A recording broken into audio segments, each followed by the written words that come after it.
Barakatah, Shema Shai, Bashim Kakodash, Shalom. I want to say Shalom. Shalom. This is great Millstone Camp of Columbus with the brother Atazawam. On a walk, we got a special guest from Cleveland, the brother Napash.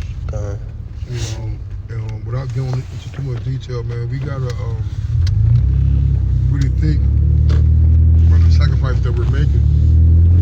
And this truth is really a lifestyle. You know, blood in, blood out, so to speak. You know, we got brothers who we lost over the years who continue to push, even during the times where they've been afflicted with various afflictions, man. You know, but you'll never know that, you know, until they succumb to the injuries or come to the sickness or ailments, that's the word, ailments that they've been having, man. You know, and it's a very sad thing at times when, not at times, it's a very sad thing for brothers to lose soldiers, to lose men, to lose brothers who we've come to grow a relationship with, you know, and that we have personal dealings with, man. You know, but just know that's still the mercy of the Lord, because they're taking away from the shit that's coming to this earth, man. And do you really want to see your brother going through Jacob's trouble, fighting through the famine and things like that? Or would you rather them being with the Lord? Somebody get absent with the body, present with the Lord. Give me what you got in the pouch. This is Isaiah 57, verse 1. The righteous perisheth, and no man layeth it to heart. Right, man. You got the elect dying, all right, and going to the spirit world, but nobody cares. It's not a big deal. It's not on the news. It's not in your newspapers. But let a rapper or athlete, actress, or politician succumb to their wounds or injuries or afflictions, it's going to be front page headlines, man. All right? But the men of the Lord are more worthy of recognition for their service in the truth than any of those wicked, man. Go ahead. And merciful men are taken away, none considering that the righteous is taken away from the evil to come. Right, man. So, you know, your Captain Leeds, your Nathania, you know, from Chicago, man.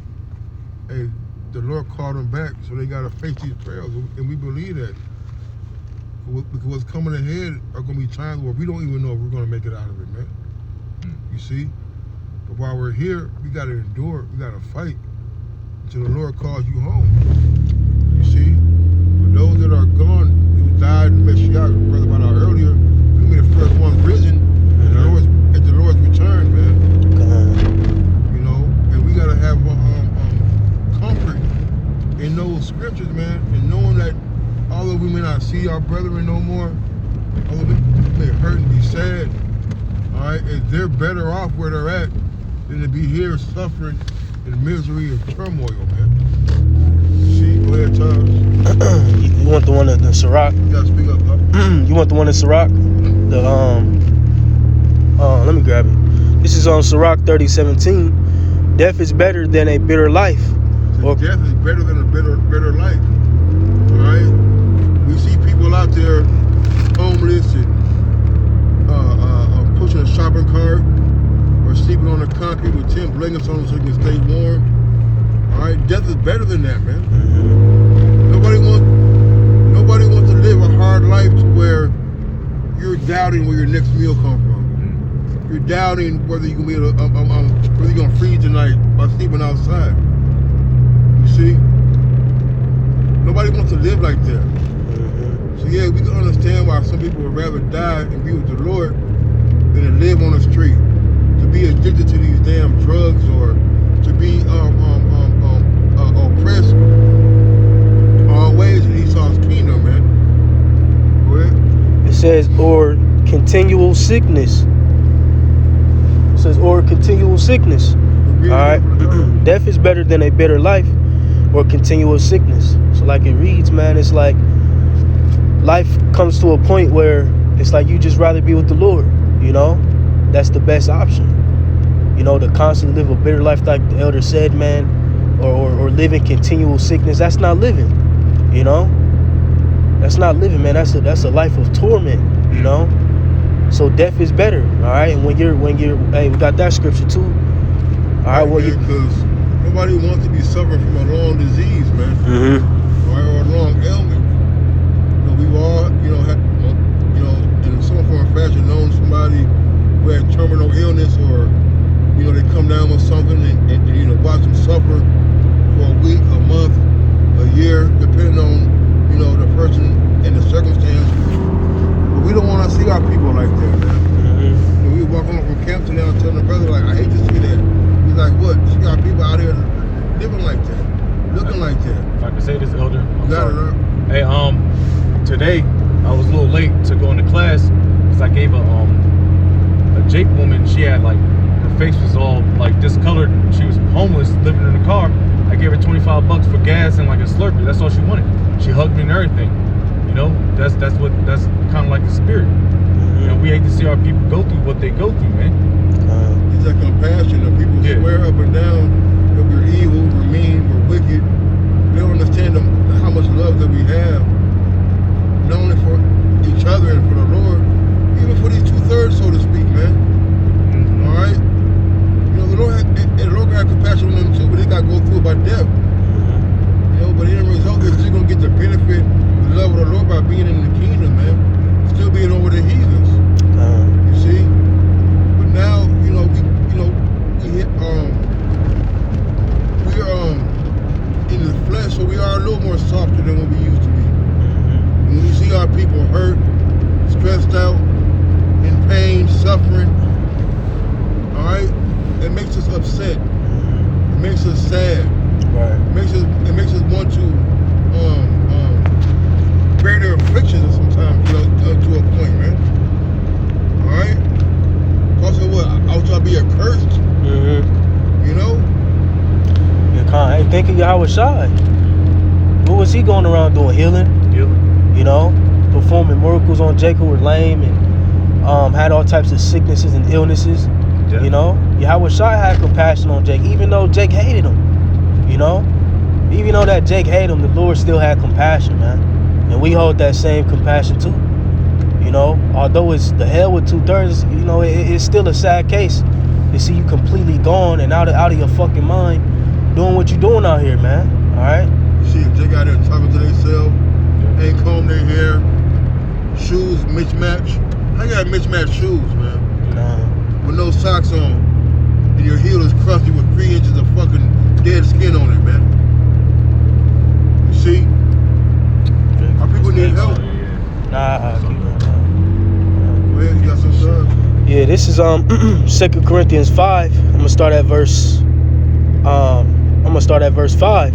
Now he that have wrought us for the self same thing is God, who also have given unto us the earnest of the Spirit. Therefore we are always confident, knowing that whilst we are at home in the body, we are absent from the Lord. Right, man. That's why we're in the flesh. We ain't with the Lord. All right. And we truly believe, like we do, when we say we do, when people are they were changed, I guess. Mm-hmm. All right. We gotta really believe that they are in a better place than they are. God. We say Job said the wicked are there. Oh yeah. You know, but what? Our people are there being they're not being troubled or oppressed anymore, man. Ain't nobody bothering them.